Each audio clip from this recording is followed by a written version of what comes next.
আরিফ এবং তার ৭ বছরের মেয়ে আয়েশা দুজনেই পশুপাখি খুব ভালোবাসত। একদিন বিকেলে বাগানে বসে আয়েশা বায়না ধরল, বাবা, আমাদের যদি নিজেদের একটা চিড়িয়াখানা থাকত।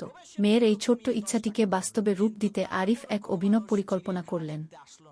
তারা ঠিক করলেন, দামি বা বাণিজ্যিক কোনো জায়গা নয়, বরং ভালোবাসার এক স্বর্গরাজ্য তৈরি করবেন তারা। নিজের বাড়ির পেছনের বড় বাগানটিকে তারা পরিষ্কার করলেন।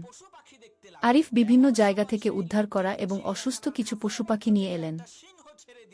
একটি ডানা ভাঙা টিয়া পাখি যা এখন দিব্যি কথা বলে, দুটি চঞ্চল সাদা খরগোশ, একটি মায়া হরিণ আর পুকুর ভর্তি রঙিন মাছ। আয়েশা নিজের হাতে রংতুলি দিয়ে চিড়িয়াখানার প্রবেশপথ সাজাল এবং নাম দিল ও আয়েশা গার্ডেন ঘু। সবচেয়ে অবাক করা বিষয় ছিল চিড়িয়াখানাটির টিকেটের মূল্য। আরিফ চেয়েছিলেন গ্রামের প্রতিটি শিশু যেন পশুপাখিদের সান্নিধ্য পেতে পারে, তাই তিনি ঘোষণা করলেন, আয়েশা গার্ডেনের প্রবেশমূল্য মাত্র 20 টাকা। চিড়িয়াখানাটি খোলার প্রথম দিনেই এলাকায় দারুণ সাড়া পড়ে গেল। মাত্র 20 টাকায় পশুপাখি দেখা যাবে শুনে গ্রাম ও পাশের শহর থেকে দলে দলে মানুষ আসতে শুরু করল। আয়েশা নিজে গেটে দাঁড়িয়ে হাসি মুখে সবাইকে স্বাগত জানাচ্ছিল।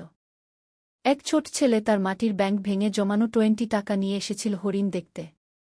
তার চোখে মুখে যে বিস্ময় আর আনন্দ ছিল তা দেখে আরিফের বুকটা গর্বে ভরে উঠল।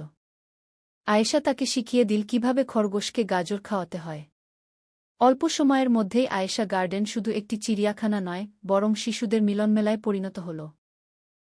দিন শেষে যখন সব দর্শনার্থী চলে গেল, আয়েশা তার বাবাকে জড়িয়ে ধরে বলল, বাবা, আমাদের 20 টাকার এই চিড়িয়াখানা তো আসলে সবার মুখে হাসি ফোটানোর জায়গা।